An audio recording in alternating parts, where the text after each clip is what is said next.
Could each of you give us a brief introduction of yourself, who you are, what you do, and what services you provide in the realm of mental health?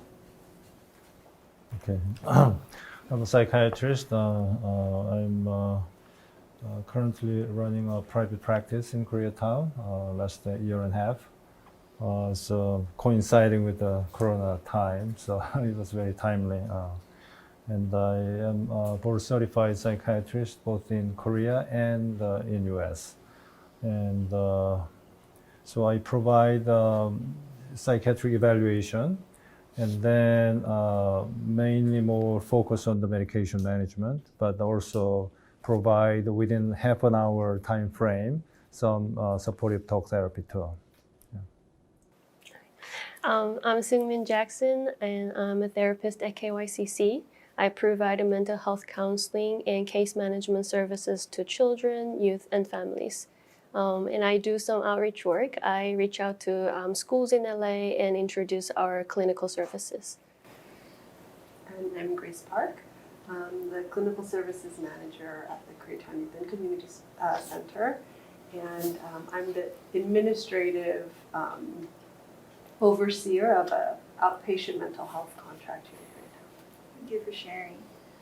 Before we dive deeper into the topic of mental health in our direct Korean community here in Los Angeles, could you briefly explain how you came to become a professional in this specific field? Go first. Okay. Well, for me, ever since I got into medical school, I grew up in a Christian, family background, and I was really into some Christian theology, and then later it developed into some psychology. And then after medical school, then when I decided to go into specific, the area, then my friends and we encouraged each other to get into psychiatry. So during that time was not really very popular topic, but then we decided that way. Yeah. For me, being an immigrant myself, I understand the needs of immigrants. So I wanted to use my privilege to help those people in need and make a positive impact in their lives and communities like mine where mental health is a stigma. For me, when I went into college, I wanted to work with children and I wanted to help children, and that's kind of all I knew. And I discovered social work as a major, as an undergrad, and it really resonated with me. So I started my path in my career as a social worker, studied social work, and then found a job at KYCC as a clinical social worker, which is a therapist. So I did that for a while and then kind of promoted into an administrative position. Thank you for sharing. And there may be people in the audience that are not really aware of this, but Korean culture, or more broadly Asian culture, is known to particularly stigmatize mental health. Could you explain, if possible, the history of this stigmatization and why you think this is such an issue in these cultures? Anyone can answer? Especially in Korea, all that Confucian society, Yangban, and all that family name, and then somebody who is not doing well especially in mental area. Traditionally, they are trying to hush to not to mention or not to deal with that, right? And then even in the usual cursing words. Right, and then in Korea, the most serious that derogatory the words are related to something, either crazy or something like that. So that kind of tells that how they, the despise or having some very strong negative feeling about mental health, patients. So all those things will really be combined and then make them really afraid of acknowledging they have a problem and try to hush or not to deal with that. Historically, Korea went through many adversities like war, poverty, and financial crisis not too long ago. And like surviving every day and then maintaining good physical health was most important thing than anything. And the mental health was neglected. Like many Koreans view mental illness as something unfortunate, like shameful and like embarrassing. And if it affects not only the individual, but also the entire family. So there's a research that shows that like many Koreans prefer to get therapy like after office hours or after working hours to avoid running into somebody that they might know. So stigma is an issue in our culture because of too often like people remain silent and they don't reach out to professionals until they hit rock bottom. Do you think that the stigma that's so deeply rooted in Korean culture has changed in any way throughout the years of your like personal experience or work experience? Definitely, we've come a long way. I started my career as a clinician in 2007, and even from then until now, there's just so much more out there in the media, just in conversations. I think when I first started, I would meet people and tell them like, oh, hey, what do you do? I'm a therapist. And I would get a lot of weird, like, Koreans go to therapy? Like, Koreans don't need therapy. Like, I would get a lot of these are just like my peers and colleagues, very confused looks as to why Korean children might need therapy. So from that until now, we've definitely come a long way. More even in this last year, I think, related to the pandemic, I think related to like social justice work. Mental health has really been kind of elevated and is really on the forefront of a lot of people's minds. So yes, we've come a long way, definitely, not just in the Korean community, kind of like generally, but for sure there's a lot more acceptance and openness now than when I started my career. Now, to just dive deeper into your respective works and practices, I'd just like to ask a couple of questions. So at your private practice, Dr. Kim, as well as at KYCC, Grace and Soomin, has the pandemic affected your work in any way, and how so? It just happened very fast. We never closed, we never stopped seeing clients. We just had to switch the way that we saw clients. So we very quickly switched to telehealth. Our staff, and I'm sure Suman can talk about this, but had to figure out how to engage a client through a camera. And we work with children. So to get them to, sustain their attention and look at me, focus on me by camera, where people were okay. It was kind of like the novelty of being home. So we didn't think, we were expecting maybe some crisis, but we didn't see that. Clients who were struggling with peer issues or social anxiety, they were fine because they don't have to go to school and deal with that anxiety-provoking situation. So for all of you, do you have any specific instances or stories at your work or even maybe in your personal lives that you can share that you really think encapsulates the mental health sphere and environment in either Koreatown or Korea? I remember one of my clients' mother told me that her life, her pride, and her family is scarred and damaged by her son having mental illness. She was expecting her son to go to an Ivy League school, but he couldn't. And she blamed her son for having mental health issues. And she thought that her son has a depression because of he's too weak and then too emotional. And she didn't want her son to get an IEP services from school or seeing a psychiatrist for medication because of the stigma. I thought that this story really shows how mental health issues are perceived in our community. It seems like Korean media has been talking more openly about mental health in recent times with the pandemic, And even before the pandemic, kind of unfortunate instances of Korean celebrities struggling with mental health, bullying, or even suicide, it led to more open discussions within the Korean community. And while the stigma behind mental health has definitely been breaking down gradually, there is still much more work to do. And as Koreans or Korean Americans working in the field, do you have specific goals that you want to reach or strive for regarding this? And just what are your just general thoughts regarding all of this?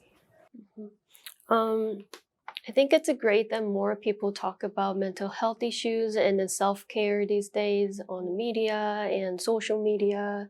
But I think it still, it seems that like using certain word like suicide, for example, is still a taboo in Korean culture and in Korea. And a lot of times also I've noticed that victims are blamed for being bullied and assaulted, and this is not okay. So I think that we need more conversation, education, and advocacy for mental health. And I also think that we all need to be mindful of the words that we are using toward the people. Dr. Kim, mentioned before, but calling like someone crazy or psycho or bipolar, that's only perpetuating the stigma around the mental health. So my goal will be just continue educating like individuals and my friends and my families, and then the parents, and then the service providers, and then the communities about mental health and normalize mental health concerns.